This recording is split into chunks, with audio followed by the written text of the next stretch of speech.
to do. Cook kicks it low. And Jones, that might have hit his foot. Baltimore's ball. Total carelessness by Jones in a 20-point ball game. Matthew Slater back for the kickoff now. And the ball's out. And the Ravens have it. Another special teams mistake by New England. There's an open man in the flat. It's Kenneth Dixon with a Baltimore touchdown. Joe Flacco has Baltimore right back in the game. What was a 20-point lead is now 3. Deep pass, man running open. Chris Hogan off to the races. Touchdown, New England. Nobody's there, and you do not do that against Tom Brady.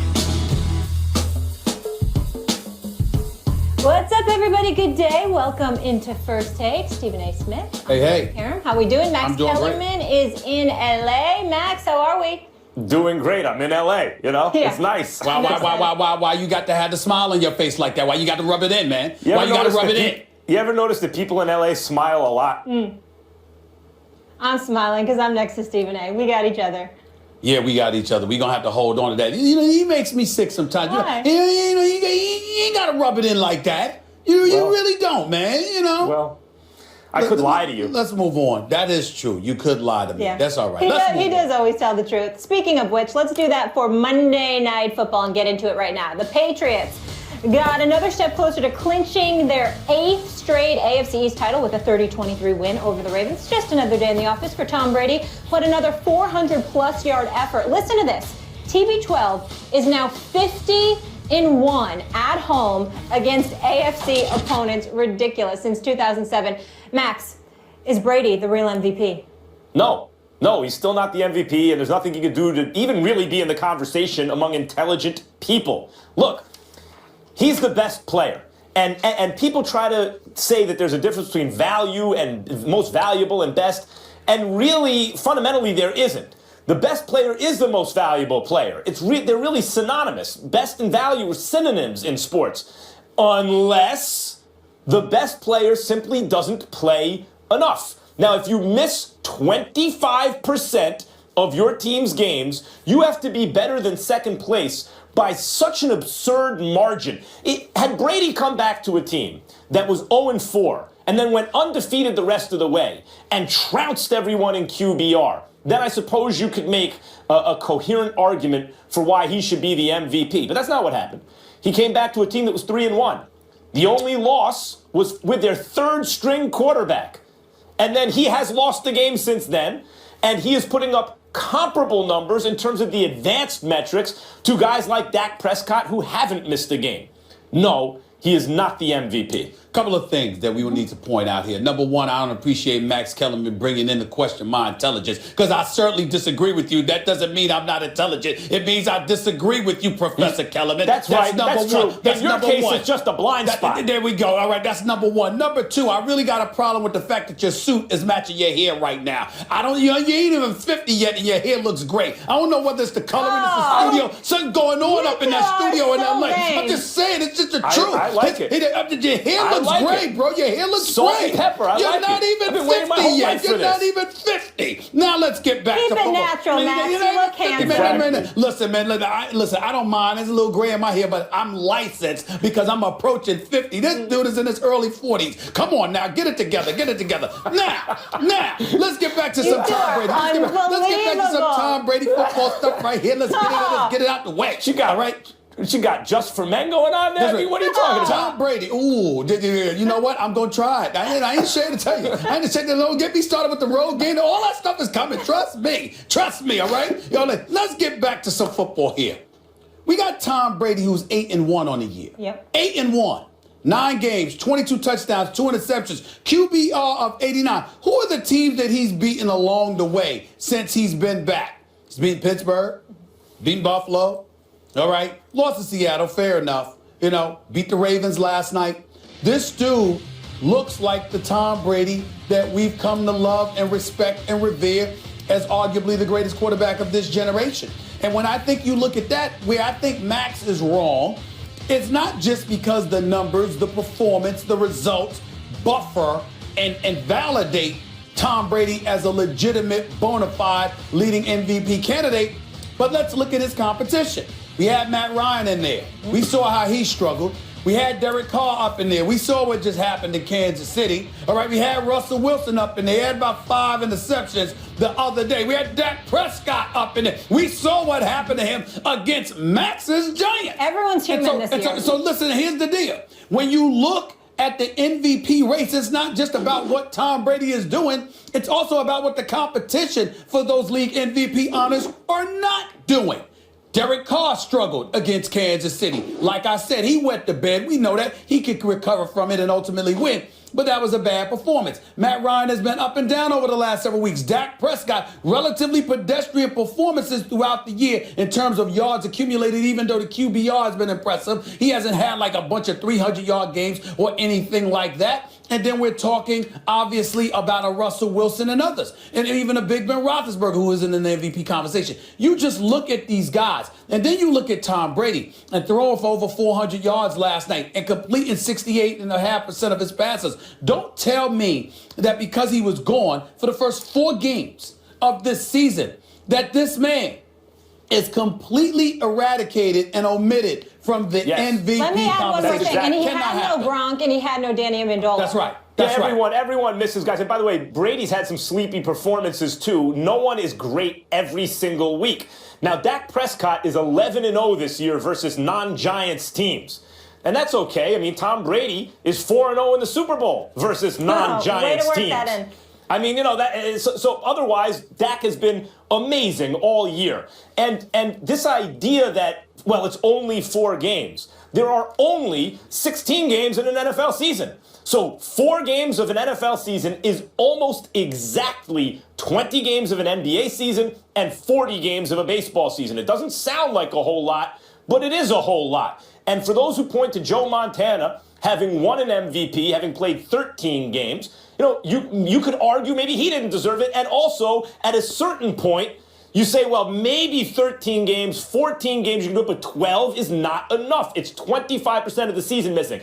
If he trounced everyone again in QBR and other advanced metrics, and his team was struggling without him. This was a team, remember, Arizona out of the gate, they were supposed to be Super Bowl contenders, and the Patriots went and beat them on the road with their second-string quarterback. So it's not like Tom Brady is elevating a bad team to excellence. He is taking an already excellent team and making it even better because he is the greatest quarterback of all time. And game for game, he is the best quarterback in football this season, but he has missed too many games. One of the subjects that we're going to visit today is Tony Romo again, because you have Cowboy fans clamoring for Tony Romo because they think that the Cowboys would be better with him than without him. Because the fact of the matter is, when you look at the offensive line, when you look at Ezekiel Elliott, when you look at what Dez, Terrence Williams, Cole Beasley, Jason Witten, and what these boys are capable of doing offensively, one would argue that the pieces are in place. Whereas with the Patriots, regardless of the fact that they were 3-1 before Brady arrived, you look at their defense, rife with playmakers, opportunistic defenders. There is no denying that plays a very pivotal role in the success that they had. What would the Patriots offense be without Tom Brady, particularly without Gronk and Amendola? When you look at Tom Brady and what he has proven over the course of time to have been able to do, and how it's yet again being validated the way that it is being validated, what I am saying is this. Even though I would sit here and put him as the lead for the MVP, I have no problem with somebody who would say, well, you know what, I'm going to go with Carr, I'm going to go with Ryan or somebody else. Or Matthew Stafford. Or Matthew Stafford. That's right, absolutely, Matthew Stafford. My issue with Max, my issue with you, is that you are of the mindset that because of the 4 games missed, he isn't even allowed in the conversation. And you're 8-1. The likelihood is that you could end up being 11-1 as a starter with those numbers, with what you're producing, with everyone and their grandmother knowing how pivotal you are to the team's success. Dak Prescott, even though he's very pivotal because the quarterback position is the most important position, the fact of the matter is Dak Prescott is not as pivotal to the Cowboys' success as Tom Brady the argument is to because the there's someone. success. The argument is because there's someone else on the roster who can approximate what Dak does, or according to some, even do it better. That somehow diminishes Dak's value. Well, Garoppolo was 2-0.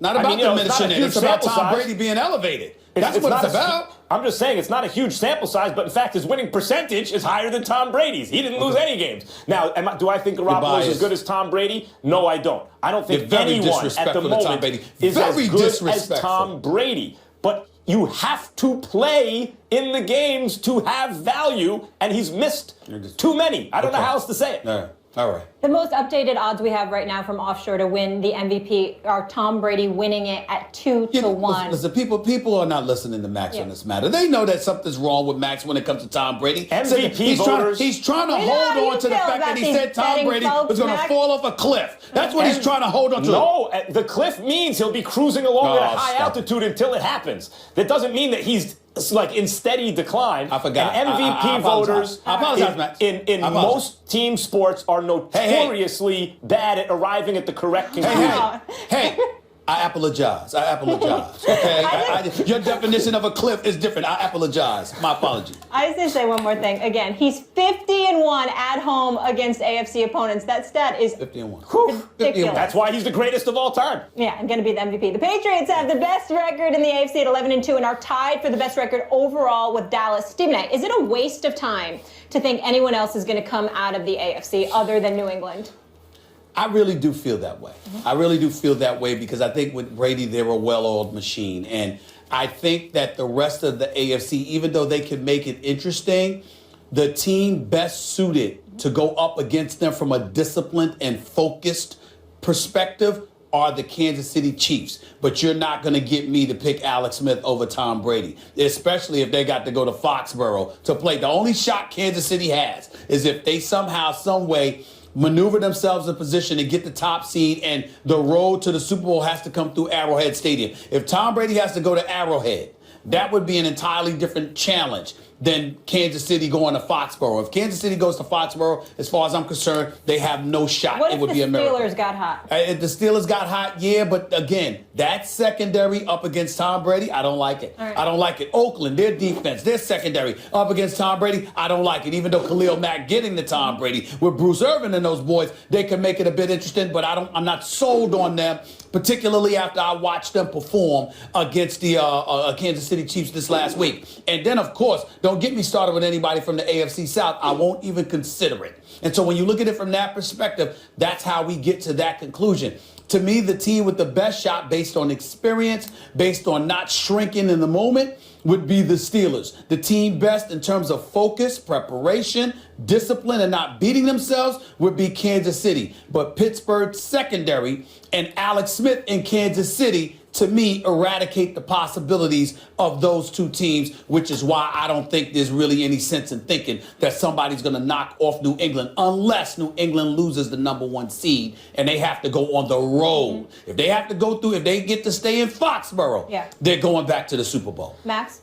I picked New England to get back to the Super Bowl this year and face Seattle, who I thought would win the Super Bowl, and I'm still not moved off that prediction, although Seattle's struggling. So that means I think the Patriots are still likely to come out of the AFC, but that's different than saying no one else has a shot. They're favorites, but they shouldn't be prohibitive favorites. If you look at Kansas City, if you look at Oakland, and the puncher's chance that Derek Carr gives that offense late in games. Look at last night's game. On the road, the Ravens had a chance in the fourth quarter, and if not for one inexplicably sluggish series, right, of downs where it was just slow moving and one blown coverage, maybe they win on the road against the Patriots. Now, it's a lot of ifs, I understand that, but they were very much in that game in the fourth quarter, and I don't look at Baltimore as world beaters. So, yes, the Patriots should be favored to come out of the AFC, as I predicted they would before the season started, but based on what I'm seeing right now and based on the quality of the other teams and the specific attributes of the other teams, Stephen A., you mentioned Arrowhead, how difficult the Chiefs are there. But again, the Raiders, even though I think it's a year too early, I think next year they might be Super Bowl favorites, depending on what they do to their defense in the offseason. But even right now, we have consistently seen the Raiders win games that they were really no better than the other team. But they have a special quarterback and an elite receiving core and late in games that makes them extremely dangerous. Couple of things worth pointing out, Max. Number one, did you watch Brady yell at I think it was Edelman last night when he ran the wrong route and what have you. I mean, this is accountability. This is leadership. This is what you would have liked to have seen from Dak when it came to Dez running those routes that he was running the other day. Let me be clear. The other point that I wanted to point out about Brady is this. Look, against an Eli Manning and against a Ray Lewis, I think Eli Manning's like a 1-6 or 1-7 in the postseason against those guys. Here's my issue. Where's that Ray Lewis? I understand that Eli Manning might be there, Big Ben, Derek Carr, for example, but where's that Ray Lewis to contend with? You know, I mean, I respect the hell out of Kansas City's defense, no doubt. Eric Berry Peters and the crew with Justin Houston, Tom Ali and those boys, but at the same time, they ain't what Ray Lewis was. They damn sure don't have that on Oakland outside of Khalil Mack. Now, you can sit up there and say Khalil Mack in terms of, you know, what he brings to the table as it pertains to getting to the quarterback. But when I think about Ray Lewis, Max, I'm thinking about the ultimate leader on the football field, the dude capable of galvanizing the troops. When I think about a Khalil Mack, I think about a poorer version of a Lawrence Taylor in terms of a guy that's so incredible. He goes out there and he performs individually. When I think about Ray Lewis, I think about the individual that galvanizes the troops and elevates everybody's game around him to bring out that massive performance and effort from them. I don't see anyone in the AFC that's capable of doing that on the defensive side of the ball. And as a result, how you going to neutralize Tom Brady? Well, you can't win without neutralizing Tom Brady against the Patriots. I like the Ray Lewis point. Ray Lewis is, you know, one of the greatest players ever, and you want to neutralize one of the greatest players ever, Tom Brady, on the other side. Maybe it's good to have one of the greatest players ever on defense on your side, particularly when that player is a leader of the defense the way Tom Brady is a leader of the offense. I'll point out, though, that against John Elway and the Broncos, since you brought up Lawrence Taylor, who was not the same kind of leader that Ray Lewis was, right? They still beat the Broncos, and LT was the best, player in football that year. Listen, wait a minute now. There was the Harry Carsons of the world, Carl Banks and others on the squad with them now. No doubt about it. I'm talking about the impact that a special player can have on defense. And I look at Oakland. Is Oakland going to struggle defensively if they have to play the Patriots? Of course. The Patriots know how to play offense, and Oakland's not very good defensively, although they're getting better. But is it possible that they have like a Weapon X? Sorry, Dawkins, on that, but they have a Weapon X on their side that can make some big plays when it matters most? Yeah, they do. They have maybe the most talented defender in the league in Khalil Mack. Okay. All I got to say is it must be nice to be a Boston sports fan. Unbelievable, that city. They're doing it up a little bit. I'm very concerned as a New Yorker. You'll get no credit Red Sox, now the damn Patriots,